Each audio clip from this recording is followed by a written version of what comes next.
possession of it. It's on the other side, it's waiting. All you got to do is be strong and courageous, and you can take what God has. But Joshua's parents, like the father of the brother on the news that cried, told their children that they didn't have what it takes to possess the land. The parents told them, the parents of Joshua's generation, told them to dream, but don't dream too much. Told them to, be realistic with your dreams. And don't hope for too much in life. That way you won't get let down when you don't get it. They told them that there's only so far that a Hebrew boy or a Hebrew girl can go in this world. Their parents shackled their dreams and put handcuffs on their minds. Those were the parents of Joshua's generation. You remember them? Their story is well detailed in Numbers chapter 13. You can go back and read it for yourself. The parents of Joshua's generation never made it out of the wilderness. They died on the other side of the street of the promised land. Not because God would not give it to them, but because they could not make the mental leap from I have a dream to yes, we can. They got stuck in an old paradigm, an old place, and an old way of doing things. They got stuck in an old way of thinking. They got stuck in yesteryear, and now God had the future prepared for them. But because they could not embrace it, they died in the wilderness.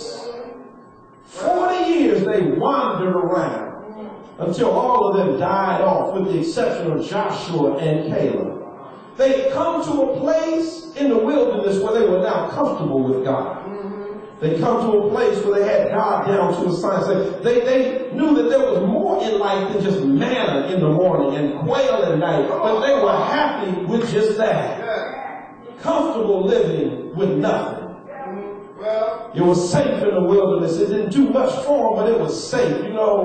Fundraising doesn't bring in much, but it's not as risky as tithing. So I'll stay right here and I have a dream because it's safe over here. The property they owned wasn't much, but it was something that they could manage. It was paid for. I'll stay and I have a dream. That they may not have been doing much ministry in the wilderness, but at least they were safe right there. The reason that so many of us settle for life in the wilderness is that it's safe. It's predictable.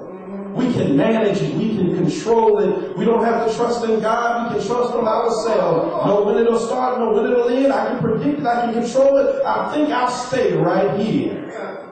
But God said to a new generation that if you want to walk with me in the fullness of walking with me, you got to go from I have a dream to yes, we can.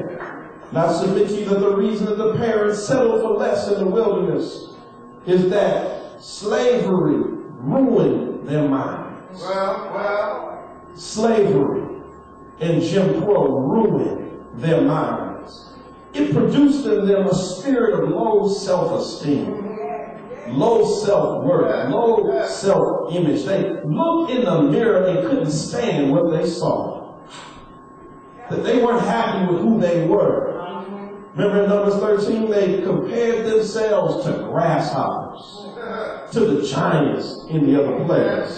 They had a grasshopper syndrome, and a grasshopper syndrome in your mind will always cause you to come up short in your reality. That book that we read a couple of years ago, As a Man Thinketh, so is he. As a woman thinketh, so is she. It's just as true in 2008 as it was in 1906 when it was written. That whatever you put your mind to, that is what you will become. And so if you think of yourself as less than enough for the challenge, you will act out and live out being less than. But if you think of yourself as up to the challenge, you will be up to the challenge. It's the law of attraction and repulsion. Whatever you think of yourself as, you will begin to attract that in your life. You ever think about why is there always so much drama? Maybe it's because you've been thinking about drama so much that every time you turn around, you just are like a magnet for drama. And it just keeps following you. It's not that drama is not out there for everybody else, but if you don't think about that mess, you'll repulse it. But if that's all you think about, it will be drawn to you. You think about being small, you'll be small. But if you think about being great, you'll be great. If you think that you won't succeed, you will not succeed. But if you think that you can do it, then you'll do it, and nobody can stop you from doing it. What do you really think? This is something I've been thinking about with this Barack Obama thing, that Barack Obama is African American, but the one thing he doesn't have that most of us have is that he does not have direct descendants, he's not a direct descendant from American slavery. Now we got to think about that maybe that's why the brother was crazy enough to think he could be president. I mean, when Jesse ran just to get a seat at the table. It was for symbolic purposes, and Jesse understood to leverage it for what you can get, more delegates and that kind of thing. But Jesse really didn't think he would win. When Al Sharpton ran, Al didn't think he was going to really win. When Shirley Chisholm ran, she didn't think she was going to really win. When Doug Wilder ran, he didn't think he was going to really win. And so, can you see the conversation between Barack Obama and Michelle Obama when the brother told her, baby, I'm going to run for president? Michelle must have thought he was doing it for political leverage, because Michelle, like us, has that slave DNA still stuck in her. But Michelle didn't understand when the brother said, I'm going to run, the brother really meant, I'm going to run and I intend to win. You understand that you got to break beyond that slave mentality and get to a place that what you say is what you mean. Because when you say it and you mean it, all of a sudden God will send resources to you, people that will be your friends, folk that will raise you up. You can't tell me what God can't do in your life. If the Lord can elect that brother as president, the Lord can do anything in your life. But you got to think of here first before it becomes reality on the outside. We are free from Pharaoh's shackles. But it's up to us to take the shackles off our mind. Nobody can set your mind free except you. Now, what Carter G. Woodson meant when he said that when you control a man's thinking, you don't have to tell him to go here or go yonder. You don't have to send him to the back door, because his mind will send him to the back door, because that's how messed up he is. You got to break the shackles.